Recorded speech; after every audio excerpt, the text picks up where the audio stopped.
मुरैना से सबसे पहले जहां ताबड़तोड़ फायरिंग हुई, महावीर शुक्ला हत्याकांड का ये मामला है।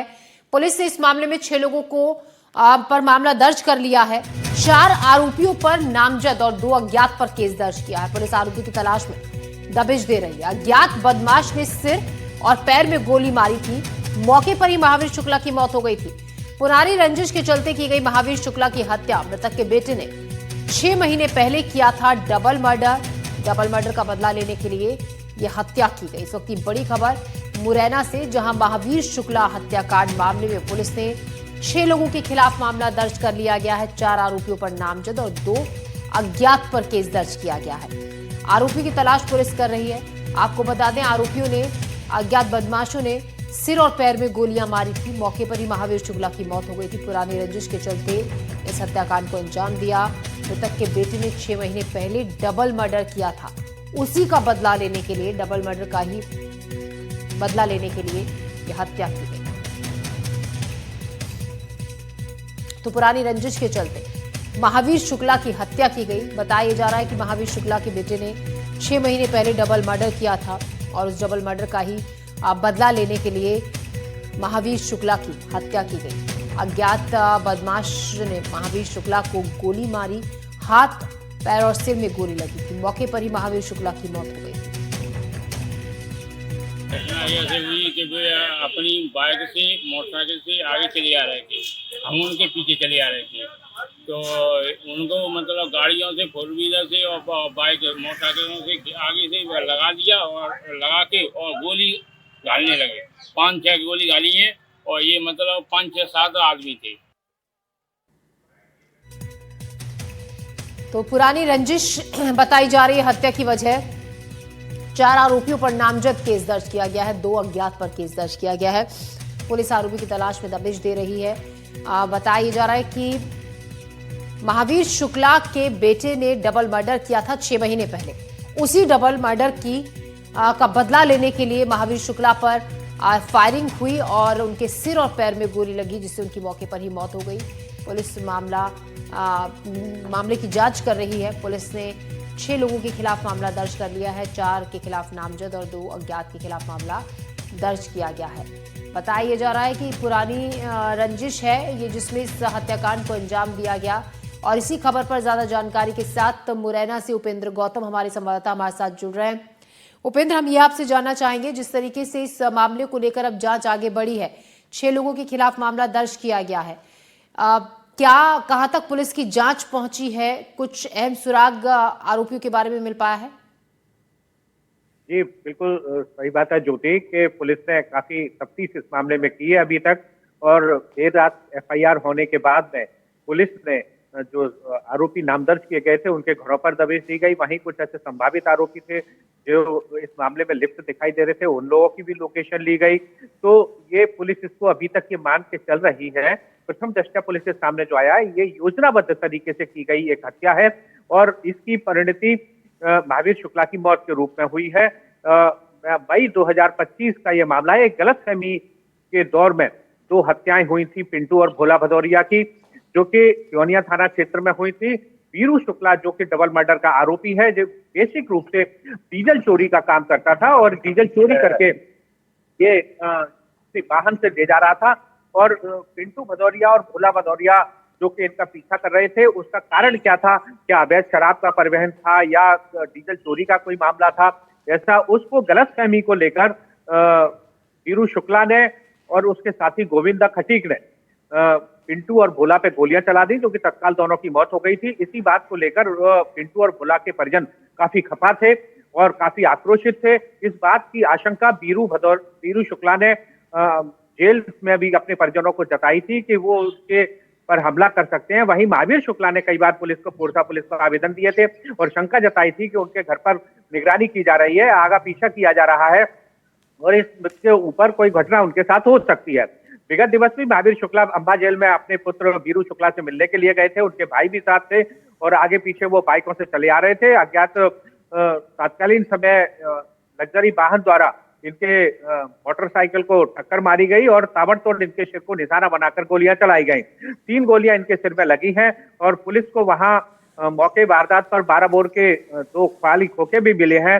वहीं पुलिस को जो संज्ञान में आया है उसमें ये बताया जा रहा है कि गोलियां मारने के बाद में जिन लोगों ने उनकी हत्याएं की थी वो इतने आक्रोशित थे कि उनके मृत शरीर पर उन्होंने लग्जरी वाहन को चढ़ा दिया, यानी कि वो कुचलते हुए भाग निकले। तो आरंभ में तो पुलिस के सामने बिल्कुल अंधेरा सा छा गया था कि कहीं कोई पता नहीं चल रहा था, लेकिन पुलिस द्वारा जब डबल मर्डर को लेकर उसकी तलाशी की गई, उसकी जांच की गई, तो परिदृश्य बिल्कुल साफ हो गया और इसी को लेकर परिजनों ने जो आशंका व्यक्त की थी उसके तहत 4 आरोपियों को नाम दर्ज किया गया है। वहीं 2 अज्ञात आरोपी बनाए गए हैं। इसमें पुलिस लगातार सभी आरोपियों के घरों पे दबिश दे रही है। अभी तक आरोपी मिले नहीं है, लेकिन पुलिस इस बात का भरोसा मृतक परिजनों को दिला रही है कि देर शाम तक आरोपियों की गिरफ्तारी कर ली जाएगी।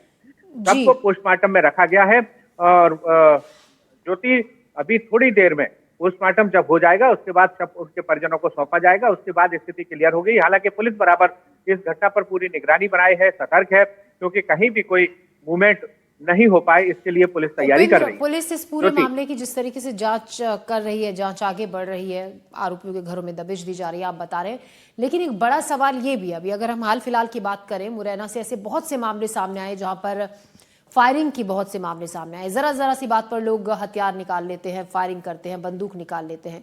अगर हम लाइसेंसी हथियारों की बात करें, अकेले मुरैना में 25,000 से ज्यादा लाइसेंसी हथियार है और पिछले 5 साल में जिस तरीके से लाइसेंस बांटे गए हथियारों के लिए, ये भी एक बड़ा सवाल खड़ा करता है कि यही वजह है कि लोगों के पास बड़ी संख्या में लाइसेंसी हथियार है और जरा सी बात पर लोग इस तरीके से आपक हो बैठते हैं और फिर हथियार चलाते हैं और लोगों की जान लेते हैं।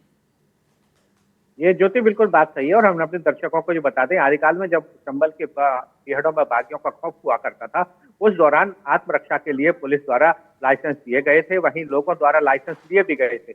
इस तरह इसी के साथ इन चंबल के बिहड़ों से, चंबलांचल से जो सेना और देश की सीमा पर रक्षा कर रहे हैं देश की, उन लोगों के परिजनों द्वारा और सैनिकों द्वारा भी लाइसेंस दिए गए। इस तरह कुल मिलाकर जो आम आदमी है 28,000 से अधिक लाइसेंस प्रशासन द्वारा जारी किए गए। वहीं सैनिकों और उनके परिजनों पर भी 5,000 से अधिक लाइसेंस है। इस तरह 33,000 से अधिक शस्त्र लाइसेंस जो है वैध है, लेकिन हथियारों का शौक इस कदर है कि लोग अवैध लाइसेंस का उपयोग भी करते हैं, उनको खरीदते भी हैं। इसी के कारण ये ताबड़तोड़ गोलियां जो चल जाती हैं, जरा सी बात पर आक्रोश आ जाता है और चंबल के पानी की यह तासीर है कि ये पानी उनके शरीर की ताकत को एक नई ऊर्जा प्रदान कर देता है। इसी का कारण है कि वो किसी से खौफ नहीं खाते और बात पर वो विवाद जो होता है वो गोलियों के रूप में दिखाई देता है। बिल्कुल, लेकिन कहीं ना कहीं इस पर लगाम लगाए जाने की बहुत ज्यादा जरूरत है उपेंद्र। जिस तरीके से क्राइम बढ़ रहा है जिले में, बहुत शुक्रिया आपका उपेंद्र जानकारी के लिए। लगातार इससे जुड़ा हुआ ताजा अपडेट भी हम आपसे लेते रहेंगे। फिलहाल हम खबरों में बढ़ते आगे। खबर बालाघाट से,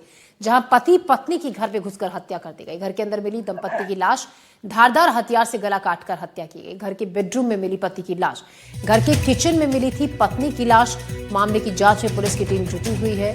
तो बालाघाट से एक खबर, जहां पति पत्नी की घर में घुसकर हत्या कर दी गई। घर के अंदर दोनों की लाश मिली, पति की बेडरूम से लाश मिली और पत्नी की किचन से लाश मिली। फिलहाल पुलिस पूरे मामले की जांच पड़ताल कर रही है।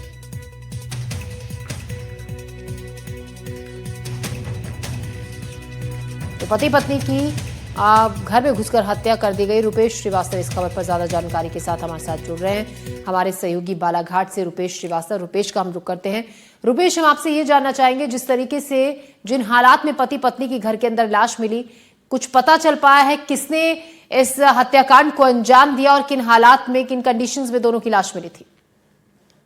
देखिए, जहां तक रमेश हाके जी का मामला है, यह ना व्यापारी थे ना बहुत पैसे वाले थे कि इनसे लूट का कोई मामला हो। इसे पुलिस कई एंगलों से जांच कर रही है।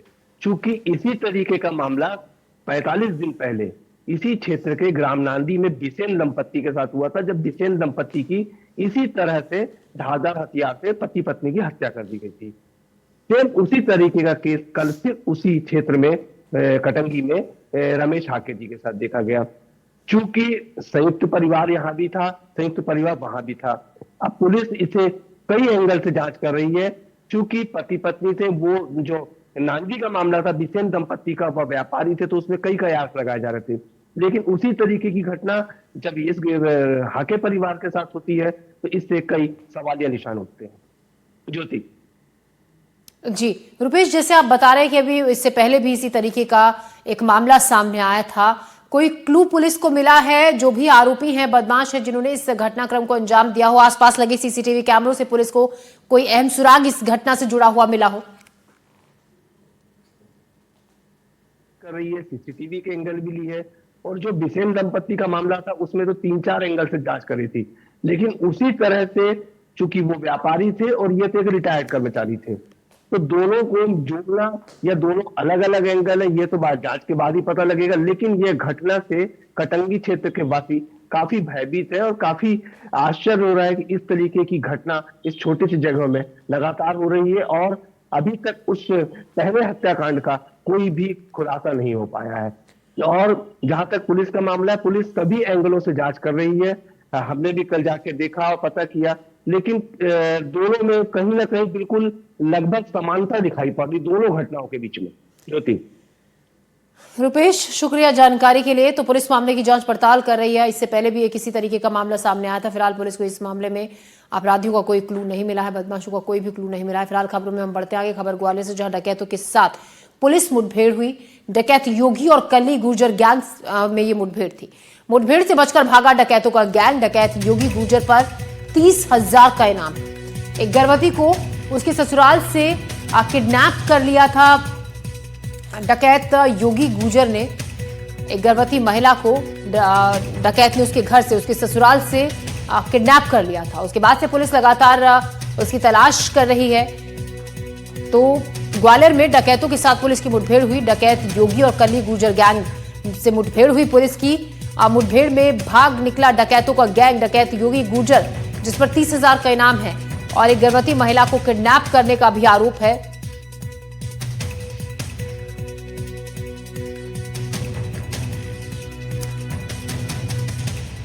हस्तेरापुर के जंगलों में यह एनकाउंटर हुआ था। डकैतों से पुलिस की मुठभेड़ हुई थी। योगी और कल्ली गुर्जर गैंग से पुलिस की मुठभेड़ हुई थी। 3 तस्वीरें आप देख रहे हैं। हस्तिनापुर के जंगल में डकैतों के साथ पुलिस की मुठभेड़ हुई ग्वालियर में। वहीं 30,000 के इनामी डकैत योगी की पुलिस तलाश कर रही है। ससुराल से गर्भवती को किडनैप किया था योगी गुर्जर ने। एक गर्भवती महिला को किडनैप किया था योगी गुर्जर ने उसके घर से, उसके ससुराल से। पुलिस लगातार इस मामले में उसकी तलाश कर रही है। 30,000 का इनामी डकैत है योगी गुर्जर। हस्तिनापुर के जंगल में डकैतों के साथ पुलिस की मुठभेड़ हुई थी और डकैतों का गैंग वहां से भाग निकला। 30,000 का इनामी डकैत योगी, जिसकी पुलिस तलाश कर रही है, जिसने ससुराल से गर्भवती महिला को किडनैप किया। देवश्री माली इस खबर पर ज्यादा जानकारी के साथ हमारे साथ जुड़ रहे हैं। देव, मुठभेड़ हुई इस कुख्यात गैंग से पुलिस की, जिसकी लंबे समय से पुलिस को तलाश थी। क्या है पूरा मामला? बिल्कुल बिल्कुल, देखिए ये मुठभेड़ कल सुबह से शुरू हुई थी और अभी भी जो पुलिस की पार्टियां हैं, 3 पार्टियां अभी भी उधर सर्चिंग कर रही है।